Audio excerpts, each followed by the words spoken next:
It's 2:47 a.m. in Flushing, Queens, and the rain isn't just falling, it's attacking. It slams against the windows of the Midnight Crane like fists demanding entry, each drop a tiny explosion against the glass. The streets outside are ghost towns, empty save for the sick yellow glow of neon signs reflecting in oil-slicked puddles that look like portals to another dimension. Inside the diner, the air is thick, a humid soup of charred beef, sesame oil, stale coffee, and a weariness that goes deeper than bone, deeper than blood. Zora Vance is wiping down table 4 for the third time tonight. She's 26 years old, but her eyes carry the exhaustion of someone twice that age, eyes that have witnessed too many double shifts, too many bills that arrived before the paycheck, too many dreams deferred. She has a stride that says she doesn't have time for your drama, your excuses, or your promises. She's what her mother, Patricia, called a fixer, the kind of woman who handles her business, pays her bills on time even when it hurts, and keeps her impossible dreams locked in a box under her bed where reality can't crush them. That box contains newspaper clippings about her father's jazz club, the Blue Note in Harlem, the place where legends were born, where Coltrane's ghost still lingered in the cigarette smoke, where her father Marcus Vance had once made magic until the vultures came.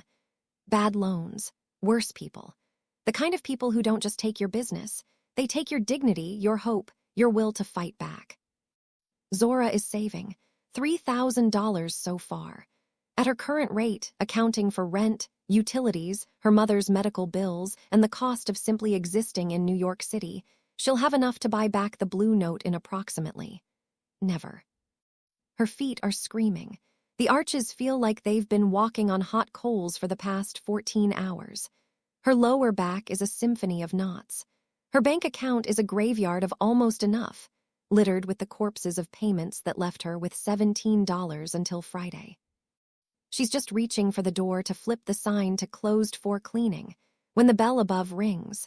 A lonely, sharp sound that cuts through the electric hum of the industrial refrigerators and the gurgle of the ancient coffee maker. Zora doesn't look up immediately. She's learned that looking up too quickly at 2:47 a.m. can be dangerous. "We're scraping the grill, honey," she calls out, her voice carrying the practiced exhaustion of someone who has delivered this line 1,000 times. "Kitchen's closed. Try the bodega on Roosevelt if you need something." "I do not seek food, child," a voice answers. Zora freezes. The voice is unlike anything she's heard in this diner, a fragile reed of sound, thin but polished like old silver that's been lovingly maintained for generations. It carries the weight of refinement, of old money, of a world that doesn't intersect with vinyl booths and cracked laminate tables. Zora looks up. Her breath catches in her throat like a bird in a cage. Standing just inside the doorway, water pooling around her ruined shoes, is a woman who looks like she stepped through a tear in time itself. She's elderly, perhaps 70, perhaps ageless and Korean, with the kind of bone structure that suggests aristocratic bloodlines. She's soaked to the bone, her clothes plastered to her thin frame, but even drenched, her dignity is unshakable. She wears a deep emerald hanbok, the traditional Korean dress, visible beneath a charcoal wool coat that probably costs more than Zora makes in a year, maybe 2 years. The fabric has that unmistakable quality of true luxury. It doesn't shine, it glows. Even waterlogged, it maintains its shape, its purpose. But it's the woman's face that stops Zora cold. That makes her forget the ache in her feet and the exhaustion in her bones. She's wearing oversized, pitch-black sunglasses despite the fact that the diner is barely lit, despite the darkness of the storm, despite the late hour. In her right hand, she clutches a mahogany cane with a silver dragon head so intricately carved that even from across the room, Zora can see the individual scales, the flared nostrils, the suggestion of ancient fire. The woman is blind. And she is standing alone in the middle of a storm that looks like it could drown a grown man. "The city has grown too loud for me tonight," the woman says, her sightless head tilting toward Zora with uncanny precision, as if she can feel the exact location of Zora's heartbeat. "The vibrations, they have led me astray. My driver is not where he promised to be. I find myself quite lost." Zora's gut, the one trained on the hard streets of Bed-Stuy, the one her mother Patricia sharpened with warnings and worst-case scenarios, screams one word: set up. This is how it happens, her instincts warn. A helpless victim, a good Samaritan, a dark alley, a tragedy in tomorrow's news. But her heart, the one she tries to keep locked away behind walls of practicality and self-preservation, whispers something else entirely. This woman is real. Her fear is real. Her need is real. "Where's your family, ma'am?" Zora asks, coming around the counter, her waitress uniform, a polyester nightmare, rustling with the movement. "Who lets their grandmother out in a flood like this? Where's your home health care, your son, your—" "My son is a very busy man," the woman replies, and there's something in her voice, not bitterness exactly, but a knowing sadness, the sound of someone who has made peace with being alone in a crowd. "He believes I am safe in my gardens, surrounded by walls and guards and all the trappings of security. He does not know that I have a wandering spirit, that sometimes the cage becomes unbearable." She reaches out a hand, pale, trembling slightly from the cold, the fingers long and elegant despite the age spots and prominent veins. "Miss, can you walk me home? It is not far, just a few blocks toward the hills. I would not ask, but the rain has made the world difficult to read." Zora looks at that outstretched hand. She thinks about the 911 calls she should make right now. She thinks about the police who, in this neighborhood at this hour, will take 2 hours minimum to show up if they come at all. She thinks about the protocols, the liability, the smart thing to do. Then she looks down at the woman's feet. The shoes, once elegant silk slippers, probably custom-made, are completely destroyed. The embroidery is running, the fabric disintegrating, the woman's feet visible through the ruins. She's been walking for a long time, in a storm that could kill. "I'm Zora," she says, grabbing her jacket from the hook by the kitchen, a cheap thing from Target that's supposed to be water-resistant but gave up that fight 3 winters ago. "And you're lucky I'm the stubborn one who stayed late tonight. Anyone else would have called you a cab and locked the door." She has absolutely no idea that she is currently holding the hand of Mrs. Sun-hee Park, the only person in the entire world who can make Jae-hoon Lee, the king of the Flushing underworld, the dragon of Queens, lower his head in shame. If a blind elderly woman in high-end silk asked you for help at 3 a.m. in a storm, would you walk her into the dark? Would you hold her hand and step into the unknown? Subscribe and drop your response in the comments. Because what Zora doesn't know yet is that this choice, this single moment of compassion, is about to change her life forever. The storm outside isn't just brutal, it's biblical. The wind doesn't just blow, it hunts, pulling at Zora's jacket with invisible hands, trying to rip her away from the elderly woman. Rain comes at them horizontally, each drop feeling like a tiny ice bullet. The streets are rivers now, the drains overwhelmed, water rushing toward the gutters with the force of a flash flood.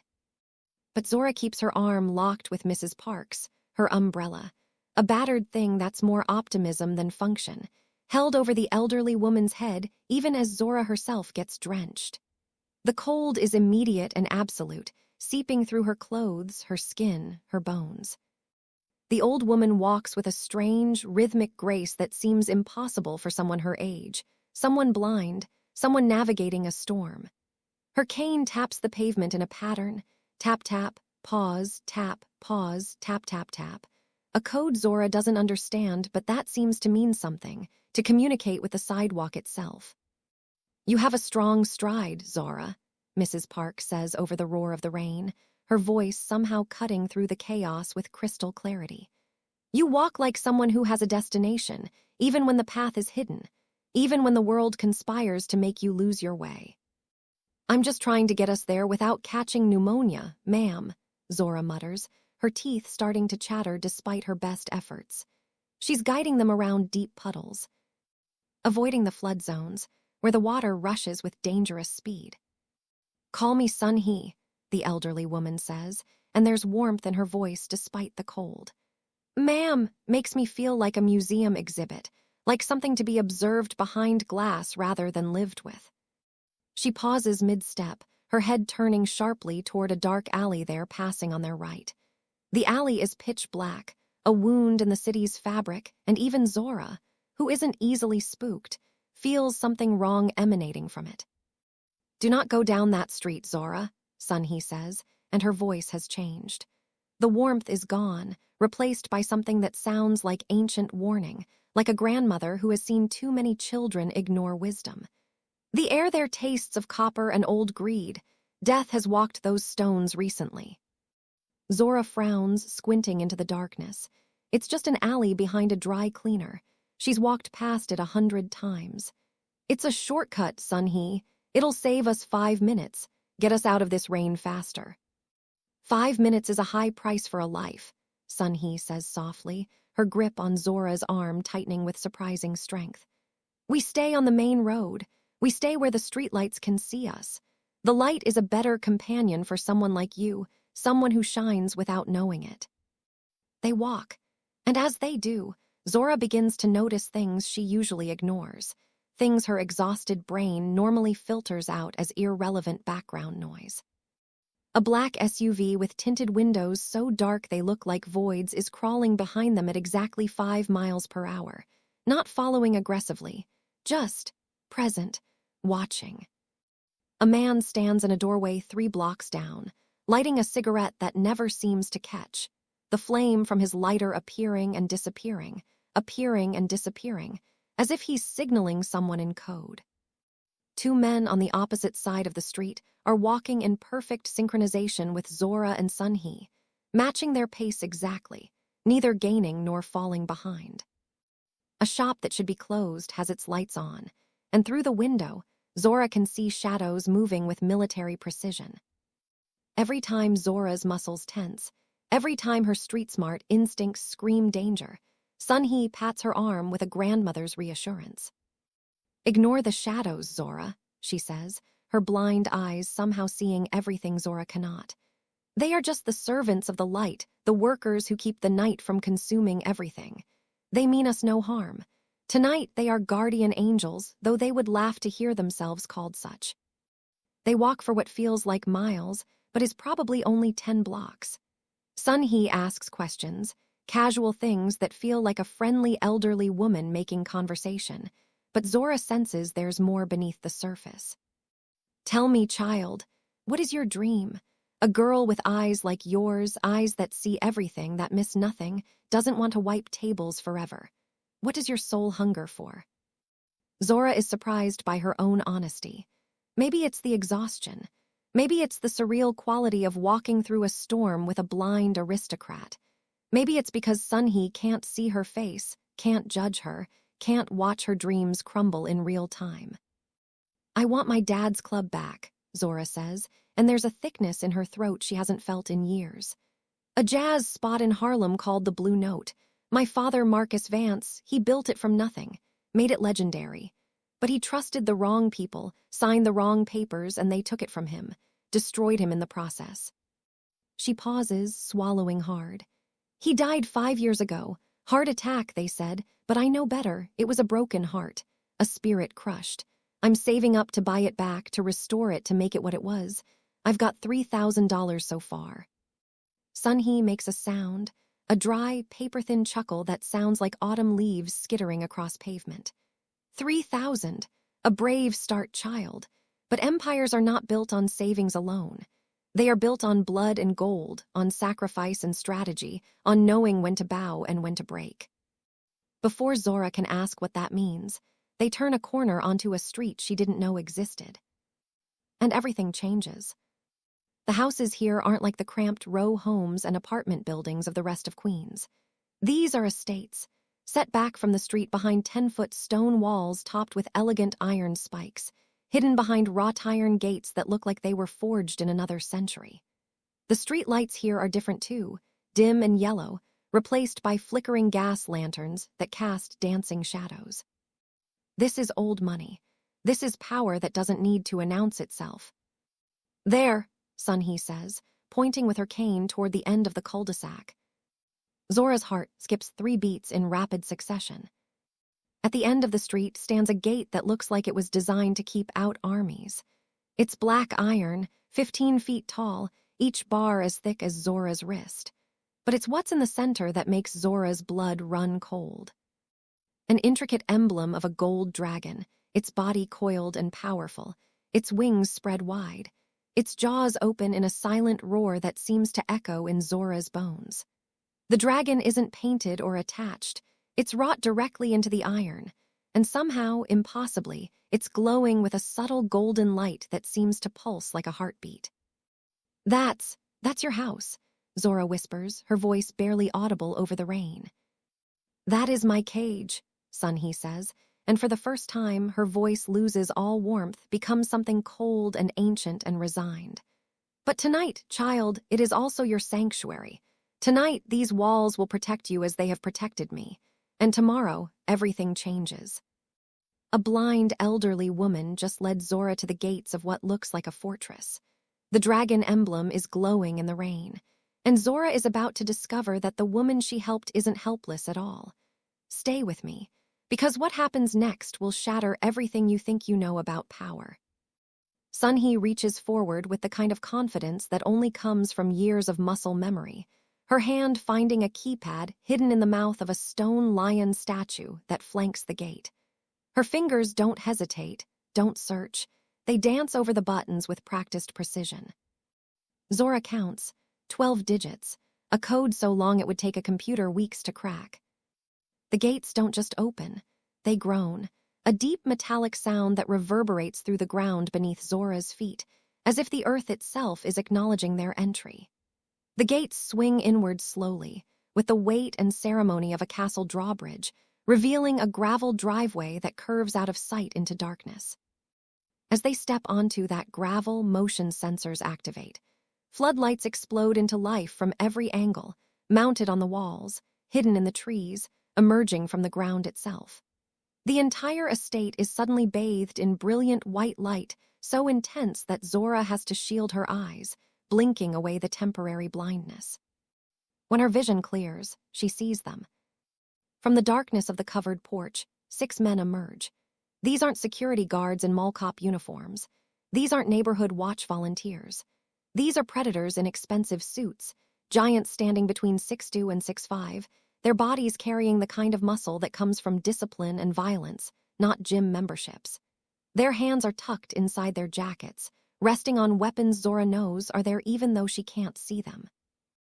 They move with the synchronized precision of a military unit, their footsteps on the gravel creating a single unified crunch that sounds like a threat. Every instinct Zora has, every survival mechanism her mother installed, every street-smart warning bell, starts screaming the same word over and over: run. Her muscles coil. Her weight shifts to the balls of her feet. Her eyes calculate the distance to the gate, whether she can make it, whether running is even an option anymore. But before she can bolt, before she can abandon Sunhee and save herself, the 6 men reach them. They don't attack. They don't draw weapons. They don't speak. In one synchronized motion that looks like it's been rehearsed 1,000 times, they stop precisely 3 feet away, click their heels together with military precision, and bow so low their foreheads nearly touch the wet gravel. "Welcome home, matriarch," they intone in perfect unison, their voices deep and reverent, speaking Korean with an accent Zora doesn't recognize, but that sounds ancient, formal, weighted with ceremony. Zora's brain struggles to process what she's seeing. These men, these dangerous, powerful men, are treating Sunhee like royalty. No, not like royalty, like a goddess. And then the front door opens. A man steps out onto the porch, and Zora's breath stops completely. He's tall, at least 6 feet, wearing a white dress shirt with the sleeves rolled up to his elbows, revealing forearms that are pure corded muscle and art. Because winding up his right forearm like a living thing is a dragon tattoo so detailed, so three-dimensional, that for a moment Zora swears she can see it moving, breathing, preparing to take flight. The dragon's scales catch the floodlights, creating the illusion of depth, of texture. Its eyes are ruby red, actual rubies embedded in the ink, and they seem to follow Zora as the man descends the porch steps. His face is a sculpture carved from stone and shadow. High cheekbones, a jaw that could cut glass, eyes so dark they look black, so intense that meeting them feels like staring into the barrel of a loaded gun. His hair is styled back, still perfect despite the late hour, suggesting a man who maintains control over every aspect of his appearance, his environment, his world. This is not a businessman. This is not a lawyer, or a doctor, or a tech entrepreneur. This is a man who has killed, who has watched people die, who has made decisions that cost lives and lost no sleep over them. Jae-hoon Lee. He looks at his mother first, and for just a fraction of a second, so brief Zora almost misses it, his stone-carved face softens. There's worry there, relief, and something that might be love buried deep beneath layers of armor. Then his lethal, predatory eyes shift to Zora. The temperature drops 10 degrees. The silence becomes so heavy that Zora can hear her own heartbeat hammering in her ears, can hear the blood rushing through her veins, can hear the soft patter of rain still falling on the gravel. Who? Jae-hoon asks, and his voice is a low, terrifying vibration that seems to resonate in Zora's chest cavity. Is this? It's not curiosity in his voice. It's assessment, calculation, the voice of a man determining whether Zora is a threat that needs to be neutralized or a tool that can be used. Sun-hee doesn't let go of Zora's arm. In fact, her grip tightens protectively, possessively. She smiles at her son, a small, knowing smile that suggests she's 3 steps ahead of everyone else in this conversation. This is Zora, Jae-hoon, Sun-hee says, her voice carrying the authority of someone who has never been questioned, never been denied. She is the only person in all of Queens who saw a blind woman in the rain and saw not a target, not an opportunity, not a burden, but simply someone who needed help. She walked me home through a storm that would have drowned me. She protected me without knowing who I was, without expecting payment, without calculating advantage. Sun-hee turns her blind eyes toward her son, and though she cannot see him, Zora gets the distinct impression that Sun-hee sees far more clearly than anyone with working eyes. And because of that, my son, you're going to make her very, very wealthy. Zora just learned that the helpless, blind woman she helped is the matriarch of what looks like the Korean Mafia. The son, Jae-hoon Lee, is staring at her like he's deciding whether to kill her or crown her. And Sun-hee just promised Zora will become wealthy. But in this world, wealth comes with a price. What will Zora have to pay? Keep watching. Zora didn't sleep that night. She couldn't. She sat on her mattress, the one without a frame because she couldn't afford one, the one directly on the floor of her studio apartment in Jamaica, Queens, and watched the rain gradually transform into a gray, miserable dawn. Her skin still felt the chill of the House of the Dragon, as if the cold of that place had seeped into her bones and taken up permanent residence.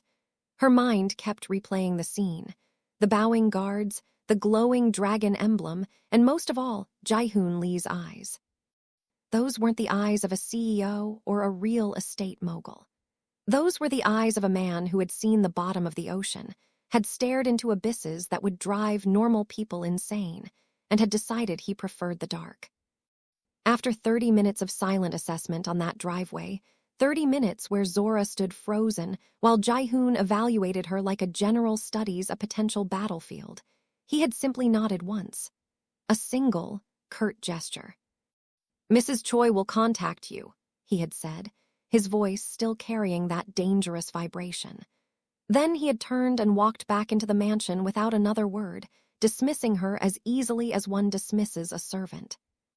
But before Zora left, Sun-hee had squeezed her hand and whispered something that still echoed in Zora's mind. "You have been seen, child. And in my son's world, being seen is both a gift and a curse. Choose wisely what you do next." The black SUV that had been following them appeared to take Zora home. The driver, a silent man who never made eye contact, delivered her directly to her door and waited until she was inside before driving away. Protection or surveillance? Zora couldn't tell. Now, as weak sunlight filtered through her cheap curtains, Zora went through the motions of her normal life, desperately trying to convince herself that last night had been a fever dream, a hallucination brought on by exhaustion and rain. She went to work at the midnight crane that afternoon, her body moving on autopilot. She tied her apron with muscle memory, filled the coffee machine, checked the condiment stations, did everything exactly as she had done for the past 3 years. She expected something. The police, maybe, asking questions about how she knew the Park family. A phone call from an unknown number. A news report about a missing elderly woman. Something that would confirm that what happened was real. Nothing. The world was exactly as she had left it, spinning on its axis of mundane cruelty. Her boss, Mrs. Kim, a perpetually angry woman who treated every employee like a personal disappointment, yelled at her for being 4 minutes late, even though Zora had never been late before in her life. The ancient coffee machine broke again, spewing lukewarm brown water instead of actual coffee. A group of teenagers came in after school, ordered $40 worth of food, ate everything, left a mess that took 30 minutes to clean, and stiffed her completely on the tip. It was so aggressively normal that Zora started to believe she had imagined everything. The blind woman, the mansion, the dragon emblem, Jai-hoon's terrifying presence, all of it had been a stress-induced hallucination. Until she got home. Zora climbed the 3 flights of stairs to her apartment. The elevator had been broken for 6 months, and the landlord had stopped pretending he would fix it. Her legs ached from the double shift. Her lower back screamed with every step. She was fantasizing about a hot shower and 12 hours of unconsciousness. She reached her door and stopped. On her doorstep, positioned perfectly in front of her door as if it had been placed there by surgeons, sat a box. This wasn't a cardboard Amazon delivery. This was black lacquered wood that gleamed even in the dim hallway light, tied with a heavy gold silk ribbon that probably cost more than her rent. The box itself was a work of art, seamless construction, inlaid with subtle dragon patterns that caught the light. Zora's heart began hammering against her ribs like it was trying to escape. She looked up and down the hallway, empty and silent. None of her neighbors were around. The hallway camera, broken for months, stared at her with its dead eye. She picked up the box. It was surprisingly heavy, solid. Inside her apartment, with every deadbolt thrown and a kitchen knife within arm's reach, for all the good it would do against whatever had just entered her life, Zora opened the box. The smell hit her first, expensive sandalwood, the kind used in temples, in ceremonies, in places where money and power intersect with the sacred. The interior was lined with black velvet, so soft it felt liquid under her fingertips. Resting on that velvet was an envelope made of heavy cream cardstock, the kind that costs $5 per sheet. And beneath the envelope was something that made Zora's vision blur, that made the room tilt on its axis. Cash. Not crumpled bills from a cash register. Not worn 20s that had passed through 1,000 hands. These were pristine, crisp, bound stacks of $100 bills still in their original Federal Reserve bands. Each stack was a perfect brick of currency, the bills so new they still had that distinctive smell of fresh ink. 10 stacks. $100,000. Zora's hands were shaking so badly she almost dropped the envelope. She had never seen this much money in her entire life, combined, including every paycheck, every tip, every birthday gift, every dollar she'd ever earned or touched. It looked fake. It looked like movie prop money. It looked like a trap designed specifically to destroy her life. With trembling fingers, she opened the envelope. Inside was a single card made of the same heavy stock. And embossed at the top in red foil was the gold dragon emblem, the same one from the gate, rendered in miniature but no less powerful. The message was written in elegant calligraphy, each letter formed with such precision it looked like art. My mother says the walk was long and the rain was cold. She says you gave your umbrella while taking the storm yourself. She says you have a kind heart in a cruel world. In my world, we do not pay for kindness. We reward loyalty. This is the first installment of a debt that cannot be settled with paper alone. It is both a gift and a test. Sleep well, Zora Vance. You are now under the protection of the dragon. That protection is absolute. But remember, protection is not the same as freedom. You have been seen, and what has been seen cannot be unseen. There was no signature, No return address. No phone number or instructions. Just the weight of a fortune sitting in Zora's lap and the terrifying realization that her normal life, her safe, predictable, struggling but autonomous life, had just been executed. $100,000 in cash. No explanation except you're under protection. What's your first move? Do you take it to the bank and pray the IRS doesn't ask questions? Do you spend it and hope the dragon doesn't come collecting? Or do you pack a bag and leave the city tonight? Tell me what you'd do. Because what Zora chose to do next was simultaneously the bravest and most dangerous decision of her life. Zora didn't spend a single dollar. For 3 days, that $100,000 sat in her apartment hidden inside her oven, the only place she never used because she couldn't afford to cook elaborate meals. Every morning, she checked to make sure it was real, that she hadn't imagined it. Every night, she lay awake calculating what it could mean. With that money, she could put a down payment on the Blue Note.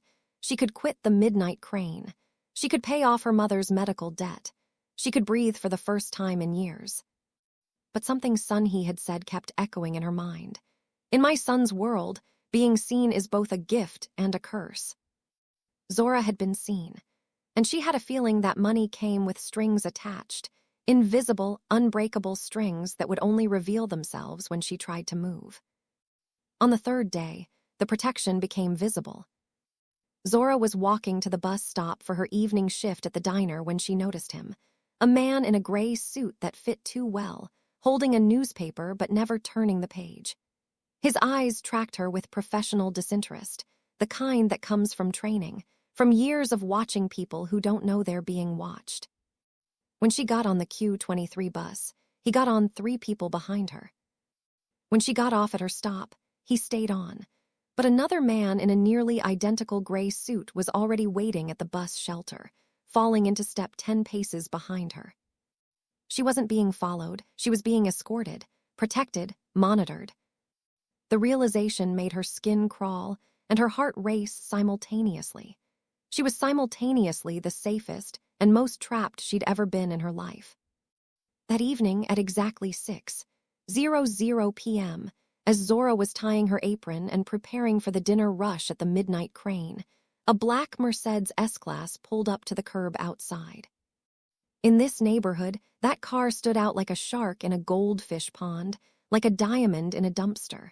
People stopped walking to stare. Conversations halted mid-sentence. A woman stepped out with the kind of authority that makes space itself move aside. She was in her 50s, wearing a sharp charcoal Armani suit with a skirt cut precisely at the knee, her hair pulled into a bun so tight it looked surgically attached. Her face was severe, not unkind, but containing no space for nonsense, no tolerance for excuses. She walked into the Midnight Crane like she was walking into her own boardroom, her heels clicking on the linoleum with the rhythm of a countdown. "Miss Vance," the woman said, and her English was absolutely perfect, better than perfect, actually, with the kind of precise diction that comes from expensive private schools and years of dealing with international business. Her tone wasn't a request. It was a summons. "I am Mrs. Choi. I serve as personal secretary to the Lee family. You are requested for dinner this evening." Zora gripped her damp dish towel like it was a life preserver. "I'm on shift, Mrs. Choi. I can't just—" "Mrs. Kim has already been compensated for your time," Mrs. Choi interrupted smoothly, not even glancing at the diner owner who had suddenly appeared from the kitchen and was now trembling visibly in the corner, her face pale. "Quite generously, in fact. For the next year of your employment, should you choose to return. The car is waiting, Miss Vance, please." It wasn't a request. It was a civilized kidnapping. Zora felt every eye in the diner on her, her co-workers, the customers, Mrs. Kim. She saw the questions forming, the gossip that would spread like wildfire through this neighborhood by morning. She saw her normal life evaporating like steam. She took off her apron, folded it with careful precision, and walked out the door. The Mercedes smelled like leather and power. The seats were heated despite the mild evening. Classical music, something baroque, something that sounded like it was composed for kings, played softly through speakers she couldn't see. Mrs. Choi sat in the front passenger seat, never looking back, never acknowledging Zora's existence beyond her initial summons. They drove out of Queens, over the bridge, into Manhattan. The city transformed around them, from the working-class neighborhoods of immigrants and strivers to the gleaming towers of people who measured their wealth in commas. The restaurant was called the Obsidian. There was no sign announcing its presence, no windows displaying its interior. Just a heavy oak door set into a stone facade, and a man standing beside it wearing an earpiece and carrying the kind of posture that said Military Special Forces, now Private Security. He checked Zora's small purse with practiced efficiency, his hands moving with clinical precision, checking every pocket, every seam. He scanned her with a metal detector wand. Then he opened the door. Inside, the world was glass and shadow and wealth so profound it didn't need to announce itself. The lighting was low, intimate, expensive. The other diners, what few there were, spoke in hushed tones, their jewelry catching the light, their clothes carrying the price tags of small cars. A host who looked like he'd stepped out of a fashion magazine led Zora through the main dining room, past tables where deals worth millions were being discussed over 18-course tasting menus, to a private room overlooking the Hudson River. Jae-hoon Lee sat alone at a table for two, framed by floor-to-ceiling windows that showed the river flowing like liquid darkness beneath the city lights. He was in a tuxedo that made him look like he'd been carved from marble and dressed by artists. Not a thread out of place, not a hair disturbed. Perfect, dangerous, patient. He didn't stand when she entered. He simply gestured to the chair across from him with one hand, a small movement that somehow contained absolute authority. Zora sat. She didn't look at the wine that had already been poured. She didn't look at the view. She looked directly at him, calling on every ounce of Bed-Stuy courage her mother had instilled in her. "You haven't spent the money," Jae-hoon said. Not a question, a statement of observed fact. "I don't take bribes, Mr. Lee," Zora replied, keeping her voice steady even as her heart tried to escape through her throat. For the first time, something flickered in his dark eyes. Amusement, respect. It was gone before Zora could identify it. "It wasn't a bribe, Miss Vance. It was a test. If you had immediately spent it on luxury items, jewelry, a car, designer clothes, our business would have ended this evening. You would have been compensated for your time with my mother, given a modest additional sum, and escorted safely out of our world." He leaned forward slightly, and Zora caught the scent of his cologne, something expensive and understated, like cedarwood and smoke. "But you didn't spend it. You haven't told anyone about it, not your coworkers, not your friends, not even your mother, who is currently struggling with medical bills you could now afford to pay." Zora's blood ran cold. "How do you?" "Because, Miss Vance," Jae-hoon interrupted gently, "in the 96 hours since you walked my mother home, I have learned everything about you. Your father's club, your mother's illness, your savings account balance, $3,247 as of this morning, your dream, your debts, your fears. I know that you eat instant ramen 4 nights a week not because you like it, but because it's all you can afford after paying bills. I know you haven't bought new shoes in 18 months. I know you are drowning slowly in a system designed to keep you exactly where you are." He reached into his jacket pocket and pulled out a small, antique gold key. It looked old, valuable, weighted with significance. "You are the only person my mother has personally requested in 20 years, Miss Vance. She is blind to the physical world, but she sees people better than anyone I've ever known. She thinks you have what she calls a pure spirit, a heart uncorrupted by this city's poison." He pushed the key across the white tablecloth toward Zora.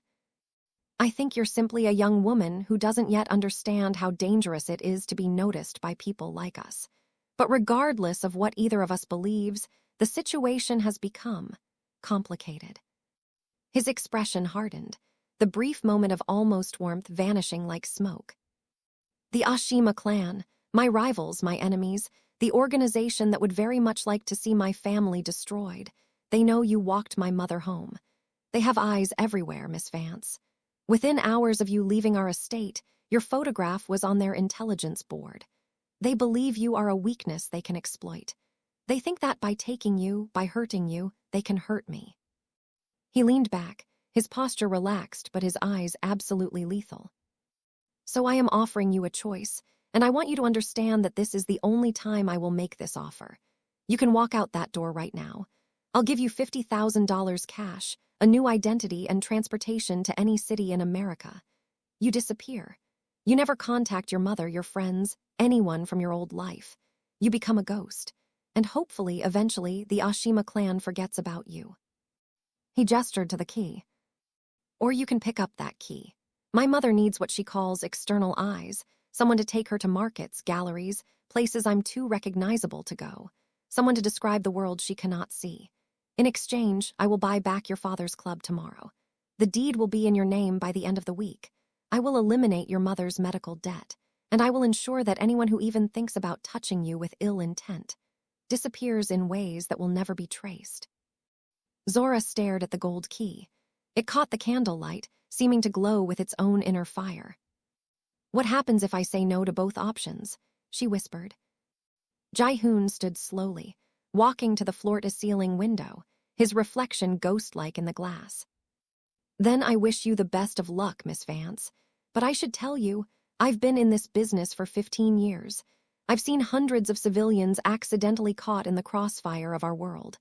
I've never seen one survive an encounter with the Ashima clan twice. They are not merciful. They are not quick. They make examples that echo for years." Zora thought about her studio apartment, her mother in the Bronx, the Blue Note sitting empty in Harlem, gathering dust, dying slowly. She thought about what Sun He had said. Empires are built on blood and gold, child, not just savings. Her hand shook as she reached across the table. She picked up the key. Zora just made a deal with the devil. Or did she make a deal with the only person who can save her? She's about to enter a world where blindness sees everything, where protection means surveillance, and where one wrong move means death. But she's also about to get everything she ever wanted. Was it worth it? Stay with me, because what happens next will show you exactly what Zora just bought with that gold key and what it will cost her. The transition felt like falling through a mirror into an alternate reality.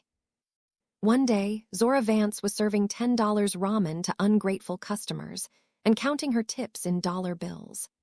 The next, she was sitting in the back of an armored SUV with windows so tinted that the outside world looked like a watercolor painting, holding the delicate hand of the most powerful woman in the city. Jae-hoon had moved her out of her studio apartment within 48 hours. Not to the main estate. That would have been too obvious, too dangerous, but to a secure residence in Long Island City. A penthouse on the 42nd floor with floor-to-ceiling windows offering a view of Manhattan that looked like looking at a kingdom of lights. The apartment had 3 bedrooms. Zora had never had more than one room. 2 bathrooms with heated floors.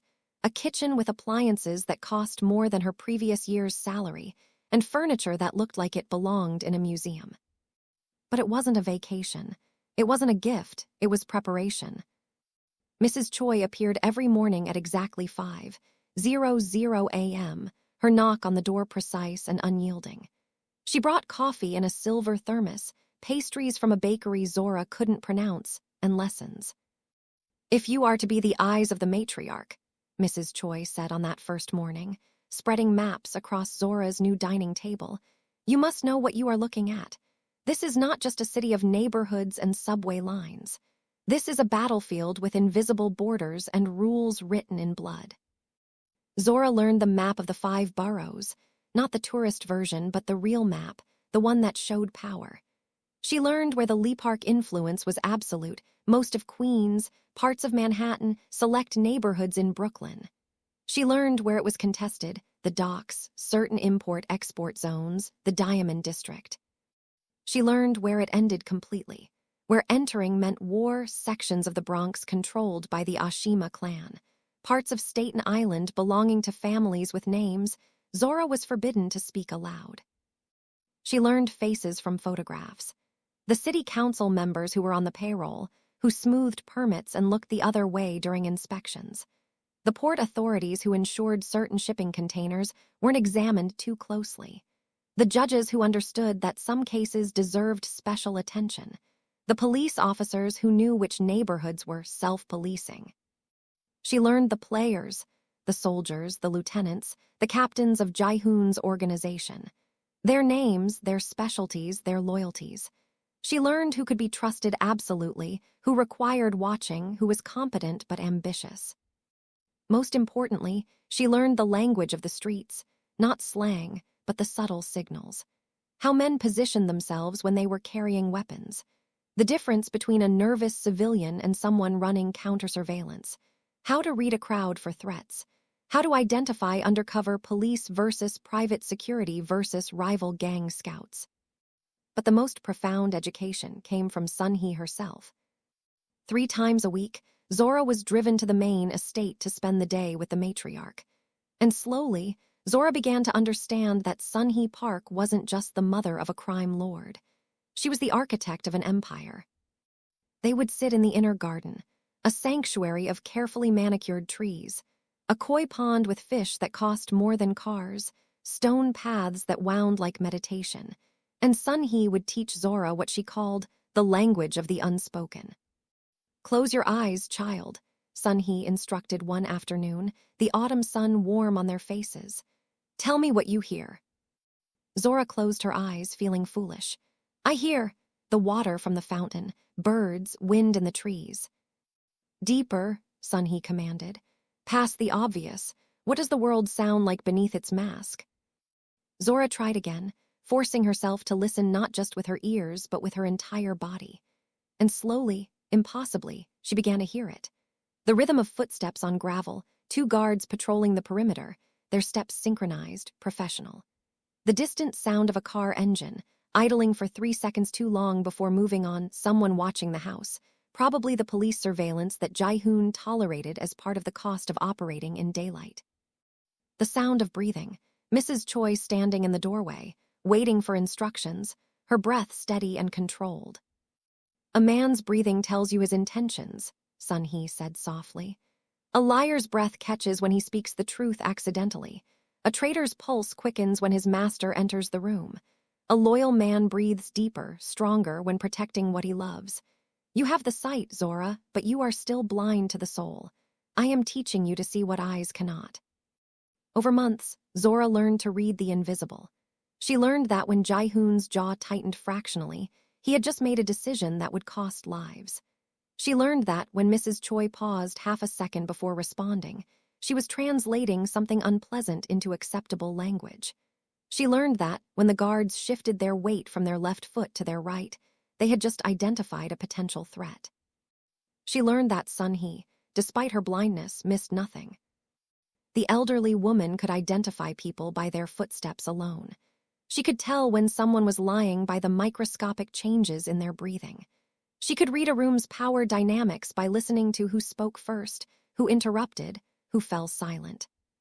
"Why me?" Zora finally asked one day as they walked through a farmer's market in the Bronx, Sun-hee's arm linked with hers, the cane tapping its mysterious code. "You could have anyone. You have hundreds of people who work for your son. Why bring in an outsider?" Sun-hee was quiet for a long moment, her blind eyes behind her dark glasses tracking sounds Zora couldn't hear. "Because everyone in my son's world tells him what they think he wants to hear," she finally said. "They are loyal, yes. They are competent, yes. But they are also terrified. Fear makes people blind to truth, child.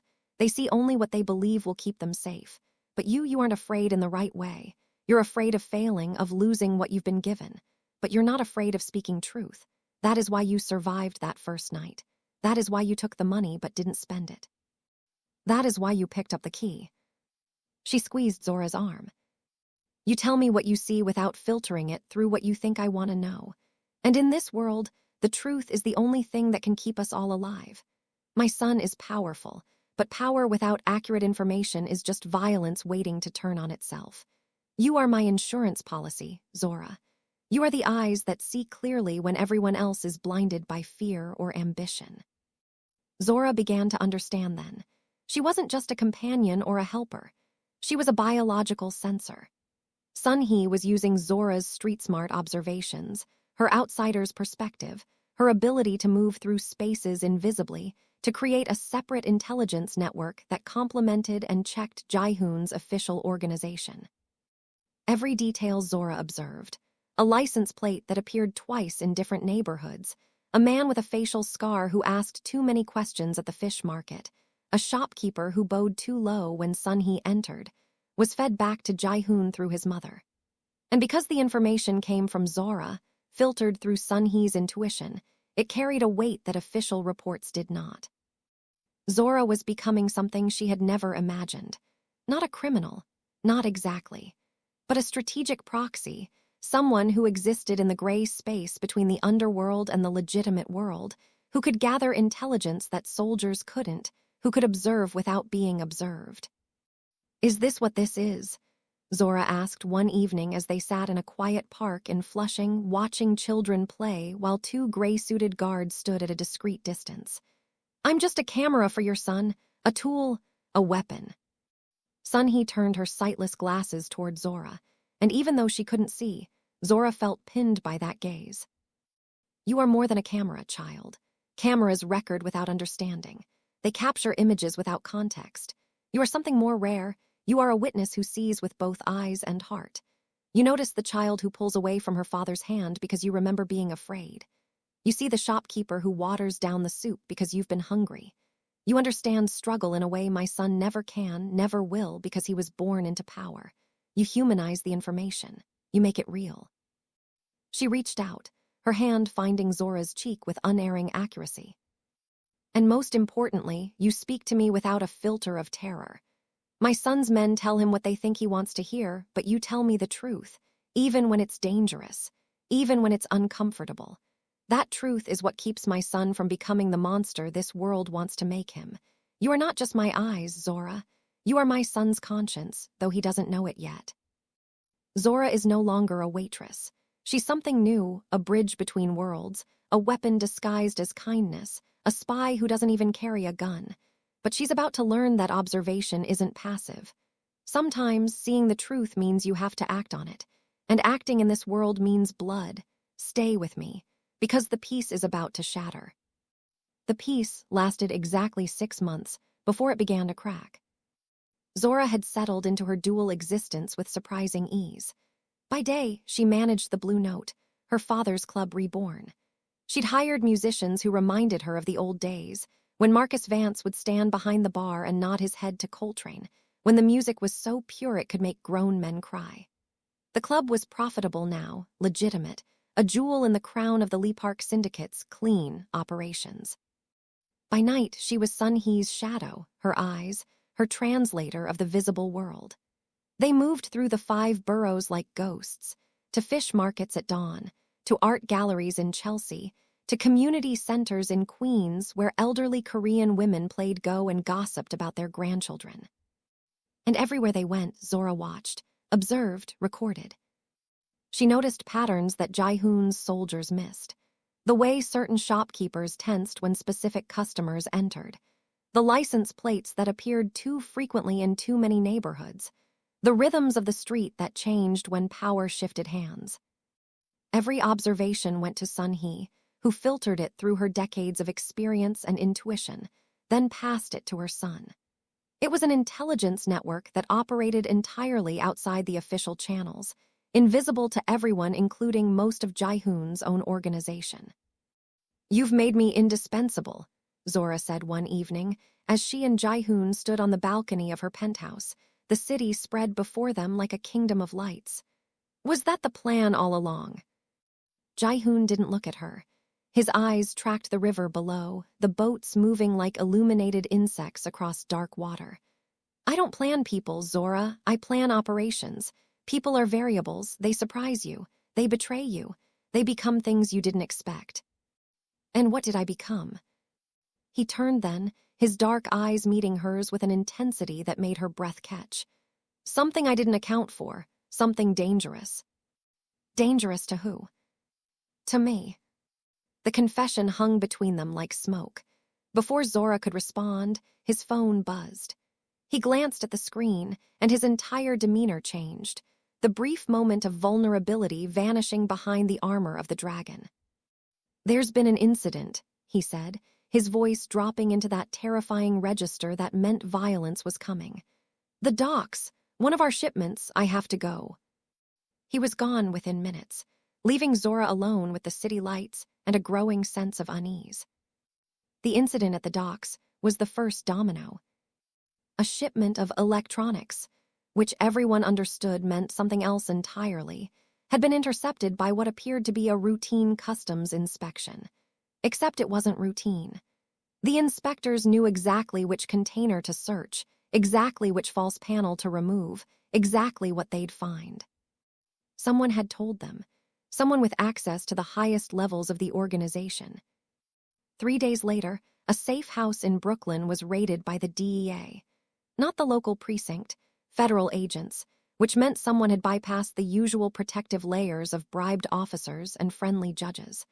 The timing was surgical. They arrived exactly when a meeting was scheduled, catching 6 of Jai-hoon's lieutenants in a room discussing logistics that should have been invisible to law enforcement. 2 of those lieutenants disappeared into federal custody. The other 4 made bail within hours. Jai-hoon's lawyers were that good, but the damage was done. The organization had been penetrated. "There is a leak," Jai-hoon said during an emergency meeting in the mansion's secure conference room. Zora sat in her usual corner, present but invisible, watching the 10 men around the table. These were Jai-hoon's inner circle, the soldiers who had been with him for years, who had proven their loyalty with blood, who knew the secrets that could destroy the entire operation. One of them was selling those secrets. Jai-hoon's voice was quiet, which made it more terrifying. When he shouted, people knew the storm would pass. When he whispered, people died. Someone in this room, or someone with access to this room, is feeding intelligence to someone. The Ashima clan, the feds, I don't care who. What I care about is stopping it before it destroys everything we've built. He leaned forward, his hands flat on the mahogany table, his eyes moving from face to face with predatory precision. "I'm going to find out who, and when I do, I will make an example that echoes for a generation, not just killing, erasing. You, your family, your history, it will be as if you never existed." The men around the table shifted uncomfortably. Zora watched them all. Applying the lessons Sun-hee had taught her, listen to the breath, watch the eyes, feel the energy. Most of them showed the appropriate fear, rapid shallow breathing, dilated pupils, hands gripping armrests. But one man's response was different. Jin-soo. He had been with the Lee Park Syndicate for 15 years. He'd started as a driver, worked his way up through competence and loyalty, earned Jai-hoon's trust through a dozen dangerous situations where he'd proven himself.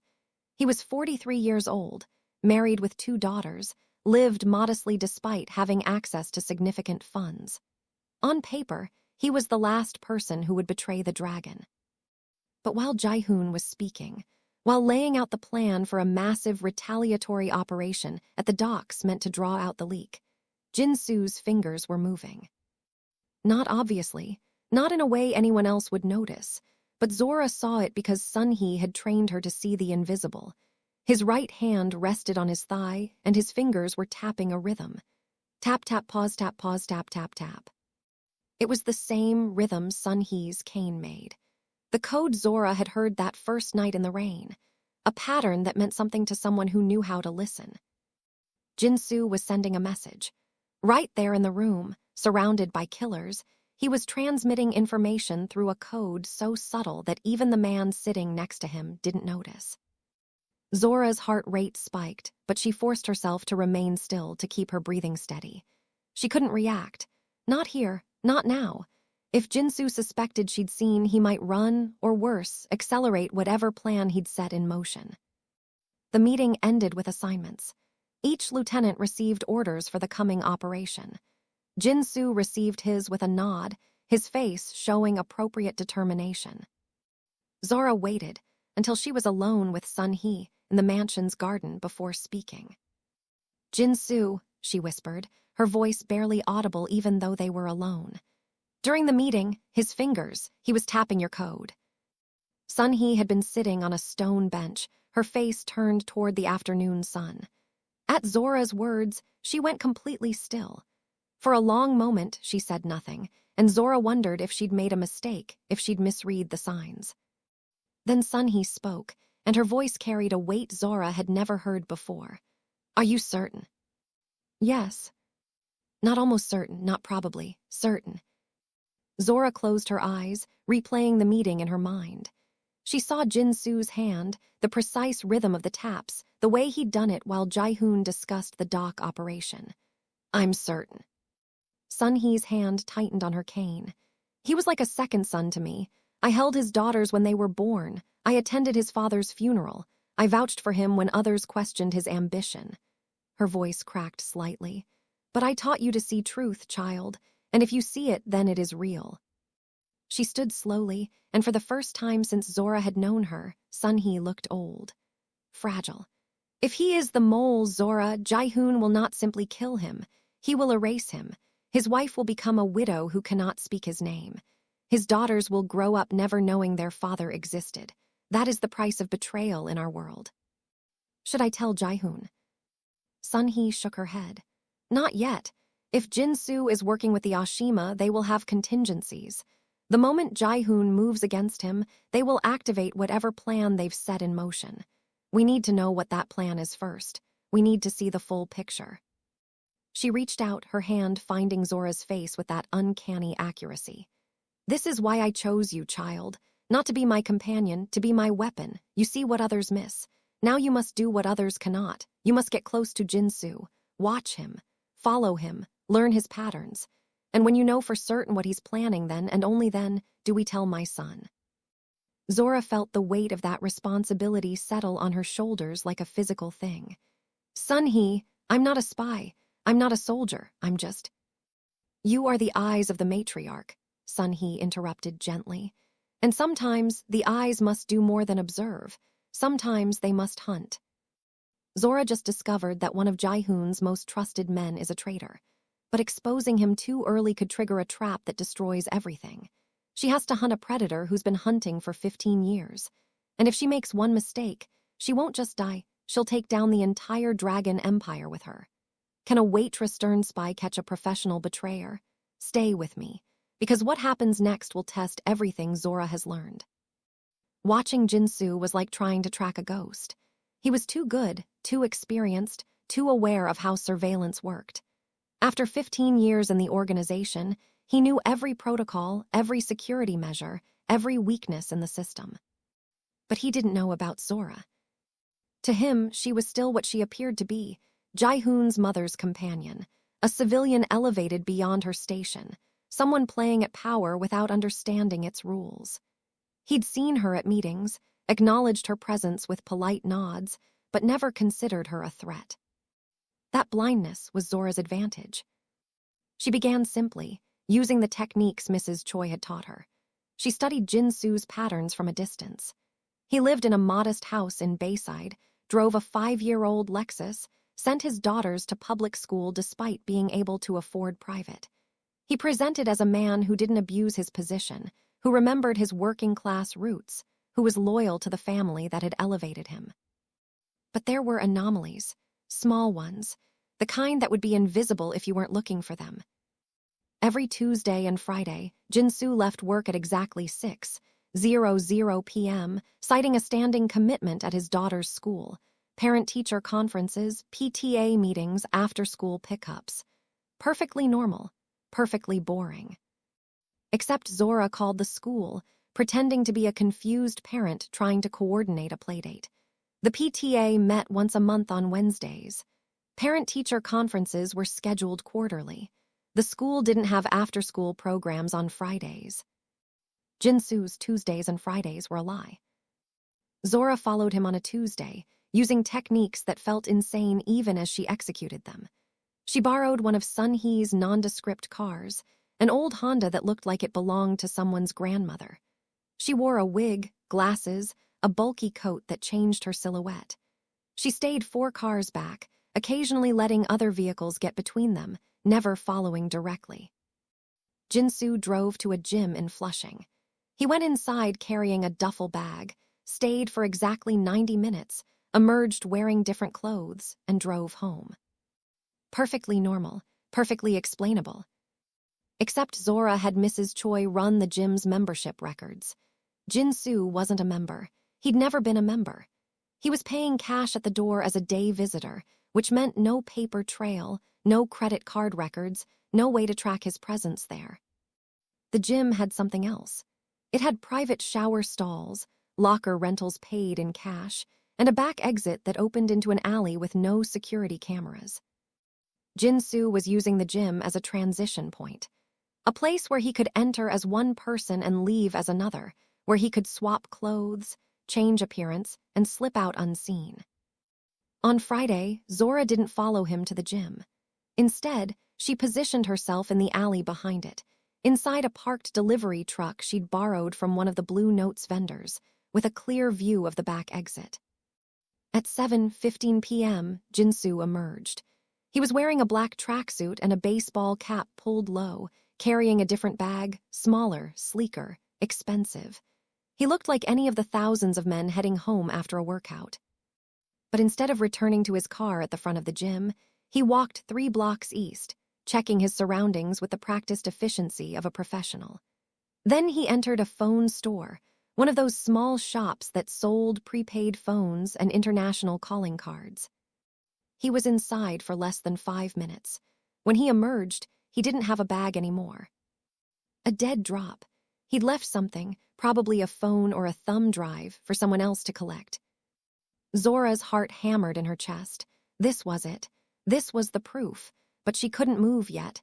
She needed to know who was on the receiving end. She waited in the truck for 2 hours, her back aching, her bladder screaming, her nerves stretched so tight she thought she might snap.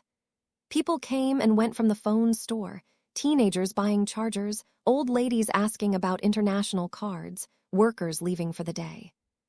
Then at 9:47 p.m., a man entered.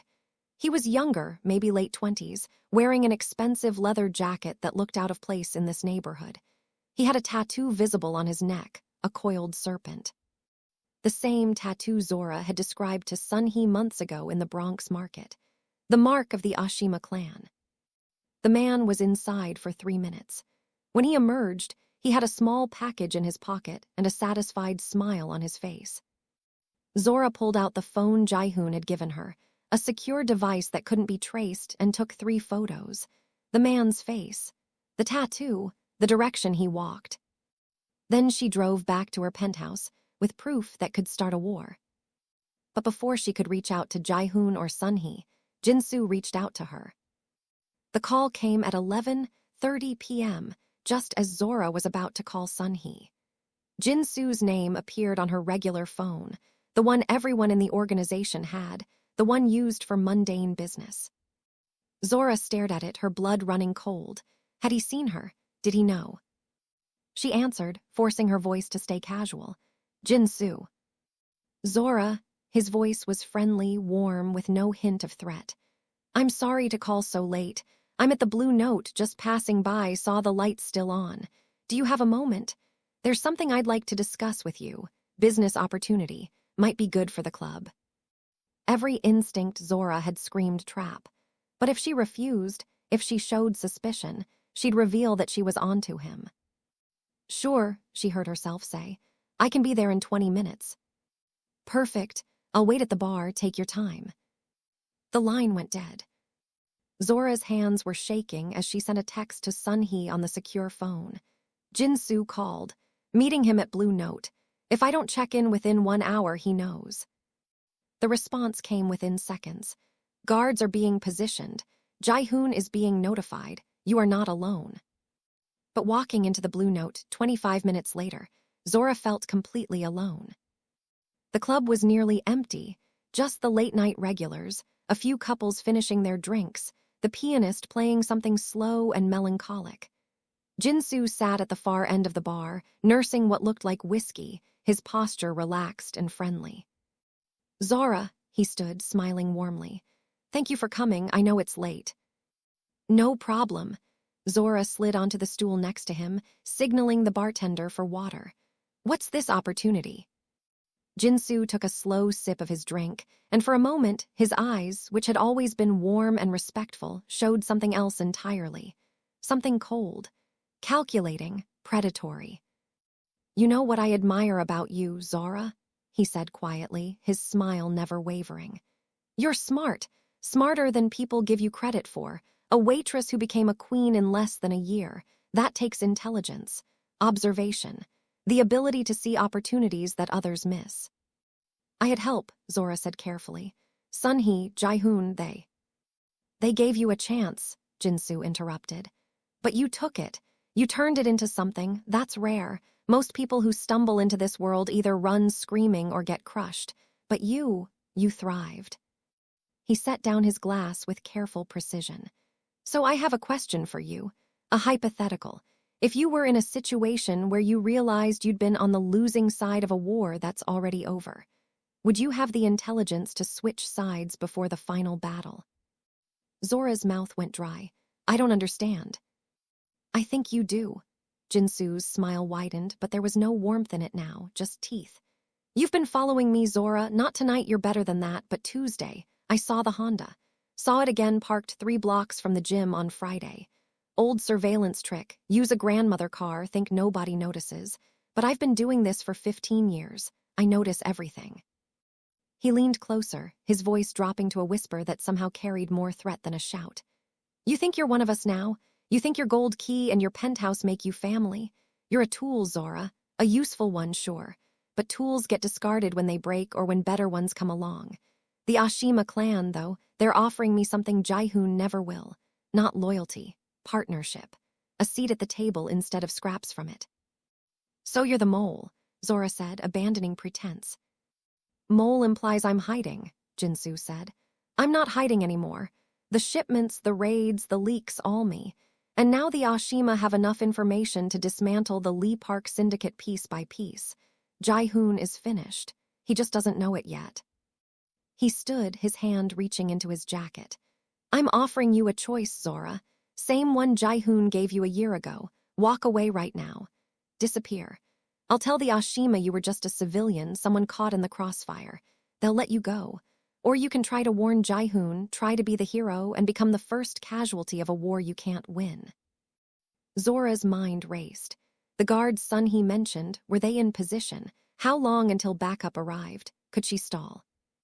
If the Ashima are so powerful, Zora said slowly, why are you here trying to recruit me? Why not just kill me? Jinsu's smile faltered slightly. Because you're more valuable alive. You know Sunhee's routines, her patterns, her trust. The Ashima want the matriarch. She's the real power. Jaehoon is just the fist. But Sunhee is the brain. With her alive, the organization can rebuild. With her gone, it crumbles to dust. He pulled out a gun, not pointing it at Zora, just showing it. So here's what's going to happen. You're going to tell me Sunhee's schedule for tomorrow. Where she'll be, when, with how many guards. And in exchange, when the dust settles, you'll have your club, your money, and your freedom. Everyone wins. Everyone except the woman who saved my life, Zora said. The woman who bought your life, Jinsu corrected. There's a difference. Zora looked at him, really looked at him. Saw the desperation beneath the confidence, the fear beneath the bravado. He was too exposed now. He'd revealed himself because he was on a timeline. The Ashima needed information immediately, which meant their attack was imminent. Which meant Jinsu was already a dead man. He just didn't know it yet. You're right, Zora said softly.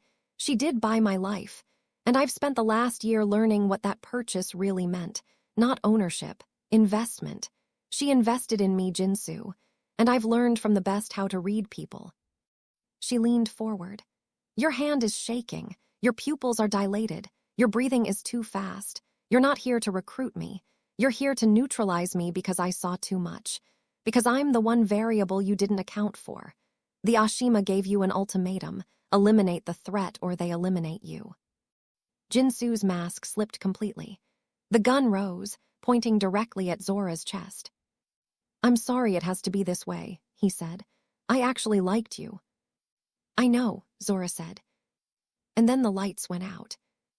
Zora is in a dark club with a gun pointed at her chest, but she's not the frightened waitress anymore. She's been trained by the dragon, and sometimes the best weapon isn't a gun, it's knowing exactly when to spring the trap. Stay with me, because what happens in the next 60 seconds will determine whether Zora lives to see tomorrow and whether the dragon survives its greatest betrayal. The darkness lasted exactly 3 seconds. In those 3 seconds, Zora moved with the precision Mrs. Choi had drilled into her during countless hours of training she'd thought was paranoid overkill. She rolled off the bar stool to her right, away from where Jin-Soo's gun was pointed, hitting the floor behind the bar's protective cover. Jin-Soo fired twice. The muzzle flash illuminated the club in strobe light bursts. The bullets punched through the space where Zora had been sitting, shattering bottles of expensive whiskey, the sound deafening in the enclosed space. The bartender, one of Jae-hoon's soldiers, assigned to the Blue Note specifically because he could serve drinks and serve death with equal efficiency, had hit the emergency switch the moment Jin-Soo pulled his weapon. The club's power had cut, the backup generators kicked in with red emergency lighting, and the exits locked with magnetic seals. Jin-Soo wasn't leaving, and neither was anyone else. "You think you're smart?" Jin-Soo's voice came from somewhere in the darkness, edged with panic now. "You think you've won? The Ashima are already moving. By dawn, Sun-hee will be dead, Jae-hoon will be in federal custody, and this entire empire will be ash." Zora stayed low, crawling behind the bar toward the back office. Her heart hammered, but her mind was clear. Sun-hee's training, panic is a luxury you cannot afford. Fear makes you predictable. Breathe, think, move. "How many?" Zora called out, trying to keep Jin-Soo talking, trying to pinpoint his location by sound. "How many Ashima soldiers are coming?" "Enough." Another gunshot, this one wild, hitting the ceiling. Jin-Soo was moving, trying to flank her. "They're hitting the main estate right now. 20 men. While Jae-hoon is at the docks dealing with the shipment problem I created. He's walking into an ambush, and his mother is undefended." Zora's blood ran cold. It was a perfect trap. Use Jin-Soo to occupy Jae-hoon at the docks while the main force attacked the estate. By the time anyone realized what was happening, Sun-hee would be dead or captured. But Jin-Soo had made one critical mistake. He'd revealed his timeline. And he'd done it in front of a room full of people who'd spent the last year learning that the Blue Note wasn't just a jazz club. It was a fortress disguised as art. "Jae-hoon isn't at the docks," Zora said, standing slowly, her hands raised in apparent surrender, drawing Jin-Soo's attention away from the back corner where 2 of Jae-hoon's soldiers had been sitting disguised as patrons. "The shipment problem you created, he delegated it. He's been at the main estate all evening, with 40 soldiers, waiting." Jin-Soo's face, visible now in the red emergency lighting, went pale. "You're lying." "Am I?" Zora smiled, and it was Sun-hee's smile, knowing, patient, 3 steps ahead. "You think Sun-hee didn't know? The moment I told her about your finger tapping, she knew. And she did what she's always done. She set a trap using truth as bait. We let you think you were feeding intelligence to the Ashima. But every piece of information you gave them for the last week has been designed to draw them out, to make them commit everything to one final attack." She took a step forward. "Your 20 Ashima soldiers aren't hitting an undefended estate, Jin-Soo. They're walking into a kill box." Behind Jin-Soo, the 2 disguised soldiers rose from their corner booth, weapons drawn. The pianist, also one of Jae-hoon's people, blocked the side exit. The bartender reappeared from behind the bar, his suppressed pistol aimed at Jin-Soo's head.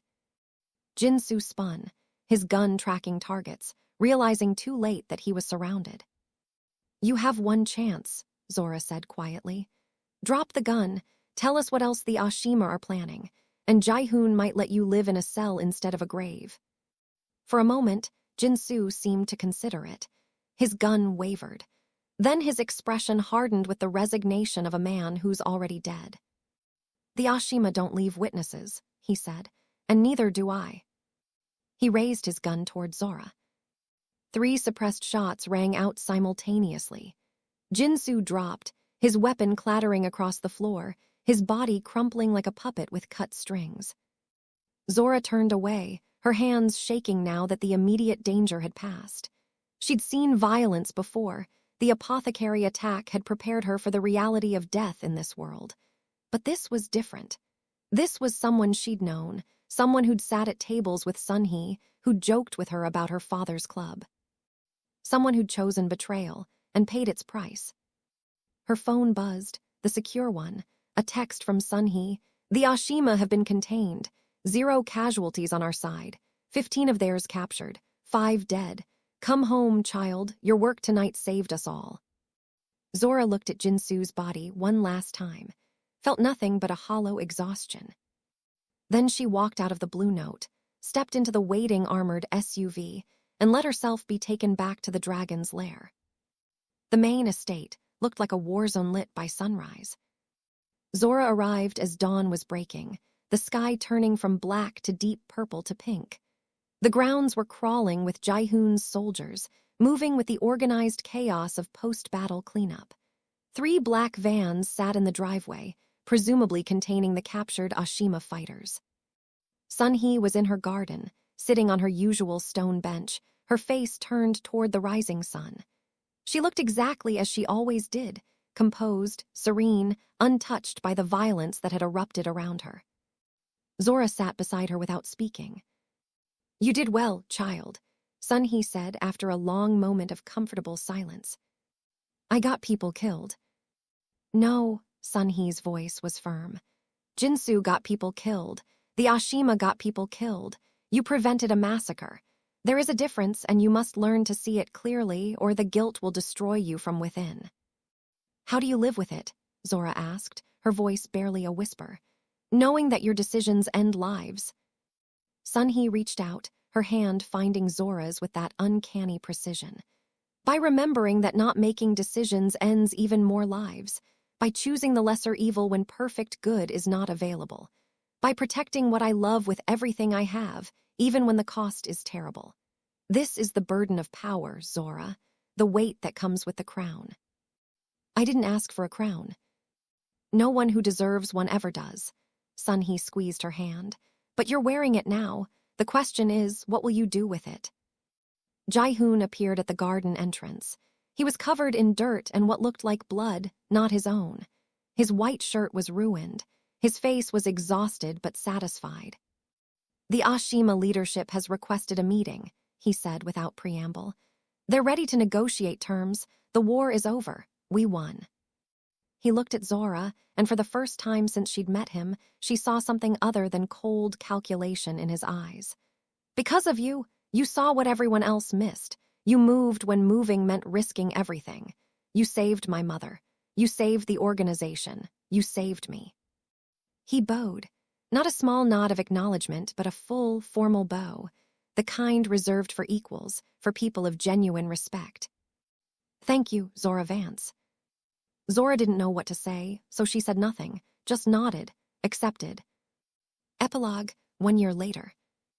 Zora Vance sits in the corner booth of the Blue Note, the one with the best view of the door, the one that allows her to see everyone who enters, the one that no patron ever sits in because everyone knows it's hers. She wears a structured black suit that cost more than her first year's rent. Around her neck is a necklace with a single gold dragon scale, a gift from Sunhee, a symbol that says to anyone who knows, she is protected. She is family. She is untouchable. She is no longer an outsider. She is the strategic heart of the Lee Park Syndicate, the bridge between the underworld and the legitimate world. She runs the clean operations, the clubs, the real estate developments, the community centers that funnel money back into neighborhoods that need it. She makes the Dragon's empire sustainable, legal, defendable against badges and bullets. But more than that, she's become Sunhee's successor in training, the next matriarch, the one who will guide the organization when Sunhee can no longer do so. Beside her sits the elderly Korean woman in her perpetual dark sunglasses, sipping tea, listening to the jazz quartet playing on stage. "The bass player is nervous tonight. Zora," Sunhee whispers with a small smile. Zora watches the musician for a moment, then smiles too. "He's not nervous, Sunhee. He's just watching the 2 men in gray suits who walked in 5 minutes ago. Don't worry. They're ours. Here to deliver a message from the Ashima clan about the territory agreement." "And what does your instinct tell you about their message?" Zora closes her eyes, using all the skills she's learned. She listens to the room's energy, feels the vibrations, reads the invisible language. "It's good news. The treaty is holding. The The city is at peace. For now, Sun-hee says, peace is always temporary in our world, but we'll take what we can get. The door opens again, and Jae-hoon Lee enters. He's in a suit now, always a suit during business hours. He's become more visible over the past year, attending city council meetings, donating to charities, being photographed at ribbon cuttings. The dragon is going legitimate, slowly, carefully, using Zora's blueprint. He stops at their booth, bows slightly to his mother, and places a hand on Zora's shoulder, a gesture he makes every time he sees her now. Not possessive, not romantic, just acknowledgement, trust, respect. The city councilwoman wants to meet, he says, about the community center expansion. She's asking for you specifically, Zora. Tell her I'll come by her office Tuesday afternoon, Zora says without looking away from the stage. After I take Sun-hee to the fish market, we have priorities. Jae-hoon smiles, a rare, genuine expression. Of course, I'll let her know. He leaves as quietly as he came, moving back into the night, into the work that never ends. Zora looks out the window at the rain beginning to fall. It's not a storm like that night a year ago, just a gentle rain, the kind that cleanses rather than destroys. She thinks back to 2:47 a.m. at the Midnight Crane, standing in a dirty apron, feet aching, dreams locked in a box under her bed. She thinks about the blind woman who walked through her door and changed everything. Do you regret it? Sun-hee asks, as if reading her mind. The choice you made that night. Zora considers the question seriously. She thinks about what she's lost, her anonymity, her simplicity, her innocence. She thinks about what she's gained, her father's club, her mother's health, her purpose.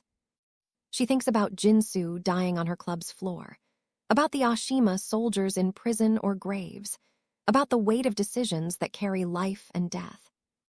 No, she says finally, I don't regret it. I thought I was walking a helpless woman home, but really I was walking myself into a throne, and now that I'm sitting on it, I'm going to use it to build something better, something my father would be proud of. Sun-hee reaches over, her hand finding Zora's, squeezing with surprising strength. Some choices define a night, the elderly woman says softly. Some choices define a life. You chose to be the eyes for a woman who couldn't see, and in return, you found a vision for a future you never thought you deserved. She pauses, listening to the music, the rain, the rhythm of the room. The contract is no longer for 24 hours, child. It's for a lifetime. Welcome home, Zora Vance. Welcome to the dragon's throne. Zora smiles, and for the first time in a year, it's a smile without shadows. She is home. She is exactly where she's supposed to be. And the dragon, wise, patient, and now guided by new eyes, will reign for another generation. Thank you for walking this journey with Zora Vance, from waitress to queen, from outsider to throne. If you're watching this, drop a comment. Would you have walked that blind woman home? Would you have picked up the gold key? Would you have chosen power with danger over safety with poverty? Let me know, because in our world, we all get that choice eventually. The only question is, will we have the courage to take it?